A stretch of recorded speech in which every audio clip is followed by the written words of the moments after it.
Le climat avec moi sur ce plateau, Olivier Marois, fondateur du collectif Les Incorruptibles pour le respect des engagements de la COP 21 et de toutes les COP. Est-ce que cette mobilisation de la société civile qui semble enfin prendre une certaine ampleur, ça vous rassure en tant que militant pour l'environnement? Alors, je ne dirais pas que ça me rassure, je dirais que c'est nécessaire. Enfin, la société nous hurle qu'il est temps de se mettre debout sur le frein.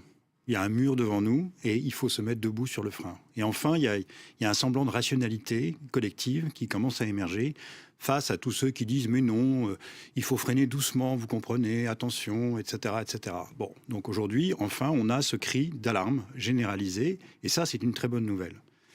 Évidemment, ça ne suffit pas. C'est-à-dire que, je dirais, demander au gouvernement de faire le job, c'est bien, mais ça ne suffira pas. Le gouvernement a fait une partie du travail avec la COP 21, qui est qui est rentrée dans le droit international maintenant. Mais c'est aussi, le gouvernement est faible, il est la proie des intérêts privés.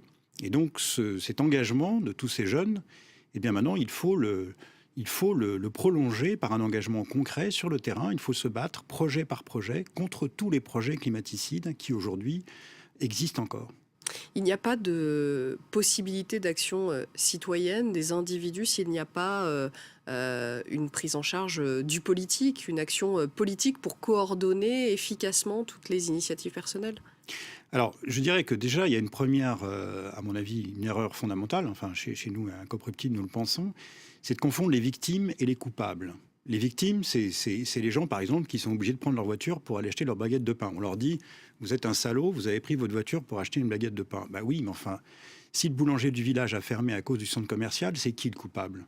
C'est la personne qui prend sa voiture ou c'est le centre commercial? Donc déjà, le premier point, c'est que le problème que nous avons aujourd'hui, ça n'est pas le problème des citoyens, qui sont des accros au carbone, qu'on a rendus dépendants du carbone, c'est tous ceux qui profitent de l'économie du carbone, ceux qui en tirent profit. Et ça, c'est quelques milliers de personnes dans le monde. C'est pas quelques millions, c'est pas quelques dizaines de millions, c'est quelques millions, quelques milliers d'entreprises, donc quelques milliers de dirigeants d'entreprises et d'actionnaires qui en tirent un bénéfice. Donc c'est contre cela qu'il faut se battre. Et quand on formule le problème comme ça, on voit que le problème finalement est assez simple. Vous dites dans votre collectif œuvrer pour aller vers une société décarbonée, pour que nos téléspectateurs comprennent ce que c'est une société décarbonée. Est-ce que vous pouvez nous la présenter, nous expliquer comment ça fonctionnerait déjà sur les principaux aspects à décarboner le plus vite possible? Eh ben, décarboner, c'est premièrement déjà laisser le carbone sous terre. Donc ça, c'est la partie de l'offre. Donc c'est laisser le charbon sous terre, laisser le pétrole sous terre. Les scientifiques nous disent il faut laisser 80% des réserves d'énergie fossile sous terre si on veut tenir l'objectif de 1,5 degré. Donc il faut laisser 80%. Ça, c'est au niveau de l'offre. Maintenant, au niveau de la demande, vivre dans une société décarbonée, eh bien, ça veut dire par exemple avoir des logements déjà isolés.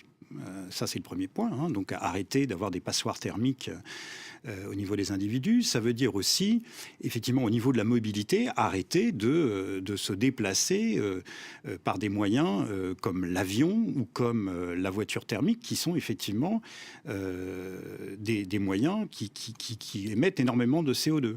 Et ça veut dire, enfin, au niveau de l'industrie, consommer moins dans l'industrie de ce qui a un contenu carbone élevé. Donc ça veut dire de repenser effectivement tout le fonctionnement de notre société, ce qu'on appelle la civilisation thermo-industrielle, cette société qui est née au 19e siècle et qui aujourd'hui arrive à sa fin.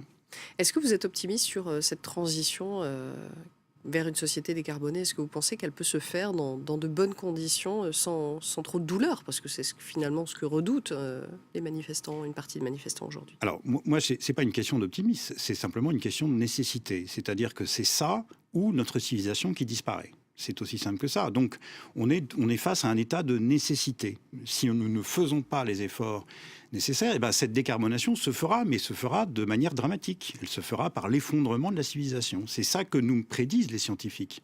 C'est plus un discours, si vous voulez, de quelques illuminés dans un coin. Ceux qui sont rationnels, aujourd'hui, c'est ceux qui voient cet effondrement s'annoncer. Ceux qui ne sont pas rationnels, c'est ceux qui pensent qu'on peut continuer indéfiniment comme ça, alors qu'on a face à nous un mur.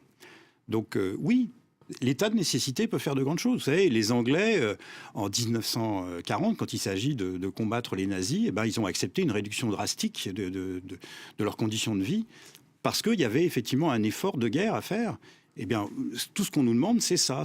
Nous avons une guerre en face de nous, qui est la guerre climatique, et il faut qu'on fournisse un effort de guerre. Il faut qu'on se mobilise tous. Il en va de notre peau. Enfin, il s'en va de l'avenir de notre civilisation. Merci beaucoup, Olivier Marois, d'avoir été notre invité. Je vous remercie.